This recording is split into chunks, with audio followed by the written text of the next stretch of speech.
ये जो अभी जेपीएससी 14वां जेपीएससी है, तो आपको जेएसएससी से बात करते हैं। पहले जेएसएससी में जैसे जांच हुआ, सरकार द्वारा बोला गया कि हम लोग जांच किए, जांच करवाए, सीआईडी जांच हुआ, चेयरमैन इस्तीफा देके चले गए, कुछ लोग पकड़ा गए, लेकिन जो धांधली तरीके से एग्जाम हुआ उस एग्जाम को तो रद्द नहीं किया गया। उस एग्जाम में जो टॉपर निकले, जो अभय तिवारी उर्फ मनोज तिवारी, वो अभी जेपीएससी में धांधली कर दिए, गड़बड़ी में पकड़ाए ना, तो वही से शुरू होता है। तो सरकार अभी भी सरकार बार बार क्या कह रही है कि हमने तो जांच पे लगा दिया है टीम, जांच हो रही है। तो जांच होने से खाली नहीं होता है, जांच होने के बाद आप उनको सामने लाइए। अब जब तक ये जांच कंप्लीट ना हो, ये क्लियर ना हो, पूरे क्लीन चिट ना हो, पूरे क्लीन ना हो, तब तक आप दूसरा एग्जाम मत लीजिए, इसको रोक के रखिए। और इसका मतलब रोकने का मतलब ये नहीं कि आप जांच में, जैसे कि पहला जेपीएससी और दूसरा जेपीएससी को जैसे कि जांच में 22 वर्ष 20 वर्ष लगा दिए, अभी भी वो सब कोर्ट में अटका हुआ है, कोर्ट में जाके। तो उस तरह नहीं करना है, एक समय सीमा होना चाहिए। आप जांच कीजिए, उस समय सीमा तक में आपको जांच कंप्लीट करके आप जल्दी से नियुक्ति दीजिए। एक सवाल है, छात्र जो है इतना सड़क पे है, आंदोलन कर ही रहे हैं, लेकिन उन लोग सरकार को अब तक झुका नहीं पाई। आप लोग डीसी ऑफिस के सामने बैठ जाइएगा तो सरकार जो है बातों को सुनेगी। देखिए, डीसी ऑफिस तक वहाँ छात्र बैठी हुई है, आपने ये बिल्कुल सत्य कहा कि छात्र जो वहाँ पर बैठे हुए हैं, और अभी तक सरकार आई नहीं बात करने, जबकि सरकार जहाँ हमारे मुख्यमंत्री जी जहाँ रहते हैं वहाँ से जस्ट सामने है, जहाँ पर आंदोलन हो रहा छात्र द्वारा, सामने नजदीक है, लेकिन आज फिर भी नहीं आ रहे हैं। अब ये सरकार का नाकामी है, नाकामी इसलिए है, अभी देखिए यहाँ पर छात्र इतना दिन से जब बैठे हैं तो मुख्यमंत्री को सबसे पहले आना चाहिए, मुख्यमंत्री यहाँ पर आए नहीं। आप जैसे बोले, आप बोले ना कि मुख्यमंत्री सरकार सुन नहीं रही है, छात्र इतना दिन से है। सरकार नहीं सुनने का सबसे बड़ा कारण यही है ना। आप देखिएगा यहाँ पर कि हमेशा से छात्र को क्या बोला गया है और लोगों को कि राजनीति से दूर रहिए, और राजनीति से दूर रख करके वो लोग राजनीति में रह करके पारी पारी से झारखंड में घोटाला कर बैठे हैं, और घोटाला करके झारखंड को बेच डाले, वो लोग खत्म कर डाले। इसीलिए आज लोग बेशरम, लोग शर्म के मारे छात्र से मिलने नहीं आ रहे हैं। छात्र जब आज सड़क पर आए हैं, छात्र सबसे पहले यहाँ देखना, सरकार को तो यहाँ पर आना चाहिए। उनके राज्य के छात्र हैं, उनके पिताजी जो हमारे मुख्यमंत्री जी है, उनके हाथों में शिक्षा मंत्री है, उनके पिताजी आज जिनका पुण्यतिथि है उनको नमन करते हैं, जोहार करते हैं, उनका सम्मान करते हैं, सदा सम्मान रहेगा हृदय में उनके प्रति। लेकिन एक आंदोलनकारी का जो पुत्र है, क्या आंदोलनकारी का पुत्र का व्यवहार इस तरीके से होना चाहिए? क्या आंदोलनकारी के पुत्र इस तरीके से होना चाहिए? ऐसे होना चाहिए? एक आंदोलनकारी का पुत्र होने के बावजूद भी आज झारखंड के छात्र त्राही कर रहे हैं। इधर स्कॉलरशिप के लिए छात्र त्राही कर रहे, पढ़ नहीं पा रहे। अगर मुश्किल से माँ बाप एक वक्त का खाना खा के, एक वक्त नहीं खा के अपने बच्चा को पढ़ा रहे हैं, तो यहाँ पर सरकार परीक्षा में धांधली कर रहे हैं। आपको हम लिस्ट के तौर पे दिखा सकते हैं भैया, रुके हम दिखा रहे हैं आपको, रुकिए। क्या लिस्ट है? जेपीएससी वाला पहला से लेकर के हम ड्राफ्टिंग करके आए हैं पूरा। ड्राफ्टिंग कर लिया, क्या कर? पहला जेपीएससी हुआ है, उस टाइम सरकार था बीजेपी का, मुख्यमंत्री थे बाबूलाल मरांडी।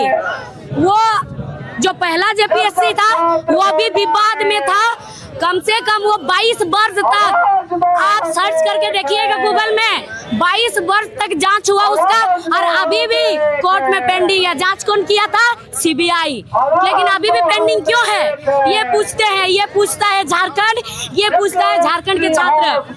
सबसे ज्यादा विवाद में रहने वाला 3 जेपीएससी, वैसे तो सारा विवाद में रहा 14 का 14, लेकिन सबसे ज्यादा 3, पहला, दूसरा और 14। फिर आई है दूसरा जेपीएससी। दूसरा जेपीएससी जब अर्जुन मुंडा मुंडा जी मुख्यमंत्री थे उस टाइम हुआ था। उस टाइम सरकार किनका था? बीजेपी और आजसू का गठबंधन सरकार था। वो भी अभी भी विवाद में है। कम से कम वो लगभग 20 वर्ष तक जांच चला सीबीआई से और अभी भी कोर्ट में पेंडिंग है। कुछ दिन पहले पेपर में भी दिया हुआ था और अभी ये सारा भी विवाद में रहा है। ऐसा कि नहीं कि कोई जेपीएससी विवाद में नहीं रहा, सारा जेपीएससी विवाद में रहा है। फिर उसके बाद अभी जो वर्तमान में है 14वां जेपीएससी, ये 14वां जो जेपीएससी है अभी सरकार किनका है? अभी मुख्यमंत्री कौन है?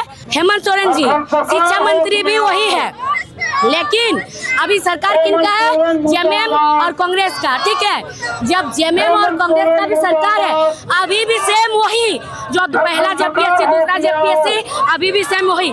ये लोग सब झारखंड को मिल बांट के बेचने का काम किया है, इसलिए मिल बांट के बेचने का। आप देखिए पहला जेपीएससी के टाइम बीजेपी का सरकार था, दूसरा जेपीएससी के टाइम बीजेपी और आजसू का और जेडीयू का गठबंधन सरकार था, तीसरा जेपीएससी के टाइम निर्दलीय में मधु कोड़ा जी थे, लेकिन निर्दलीय जेएमएम कांग्रेस आरजेडी ये सब मिला के सरकार बनाए थे। चौथा सुनिए हम पूरा बता रहे। चौथा जेपीएससी सबसे समझने वाला बात है। चौथा जेपीएससी जो हुआ था भैया जेएमएम बीजेपी और आजसू का गठबंधन का था। ठीक है, तो आप समझिए यही लोग पारी पारी से बन रहे सरकार और पारी पारी से बनने के बाद ये वाला वही ना बात हुआ, भाई तुम सरकार बनो, तुम लूटो झारखंड को जितना लूटना है, उसके बाद हम बनेंगे, हम लूटेंगे। यही सब वो लोग करते आ रहे हैं। और अभी देखिएगा अभी जो हम बोले ना उन लोग का आईटी सेल इतना बड़ा है कि इसको भी कटिंग करके वो लोग गलत दिखाने का काम करेंगे। जब नहीं हम एक ही बात कह रहे हैं कि छात्र को दिग्भ्रमित करने का प्रयास ना करें और छात्र इतना पूर्वक नहीं है। इस बार ऐसा जांच होना चाहिए इस बार का जेपीएससी में कि पूरा सारा क्लियर और क्लीन होना चाहिए। और अभी जो 14वां जेपीएससी के साथ साथ ये पहला और दूसरा जेपीएससी भी जांच होना चाहिए और 6 महीना के अंदर होना चाहिए।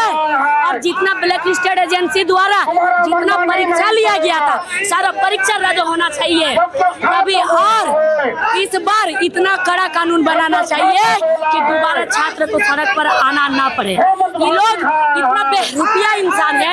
छात्र को और गांव के लोगों को क्या बोलते हैं? राजनीति से दूर रहिए, राजनीति से दूर रह करके सबको सिखाते हैं राजनीति से दूर रहिए। और ये लोग महोदय लोग पारी पारी से झारखंड को बेच के रख दिया है, झारखंड को लूट के रख दिया है, झारखंड को बर्बाद करके रख दिया है।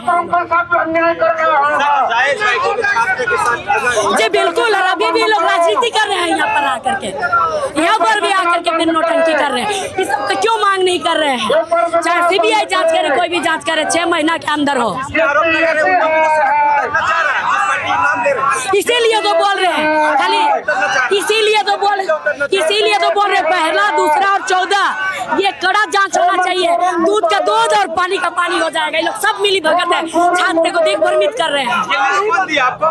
आप सर्च कीजिएगा, आपको भी मिल जाएगा, गूगल में आप कीजिएगा। राइटिंग मेरा है, लिखे हम है, इसको निकाल के देख लीजिए। मेरा कॉपी भी हम दिखा देंगे, कॉपी से फाड़ के लाए हैं हम इसको लिख के। दर्द होगा, क्यों नहीं होगा? हम लोग कर रहे हैं, मेहनत कर रहे हैं और यहाँ पर आते ही लोग नौटंकी करके जांच होना, दूध का दूध और पानी का पानी होगा। अभी भी लोग दिग्भ्रमित करने का प्रयास कर रहे हैं।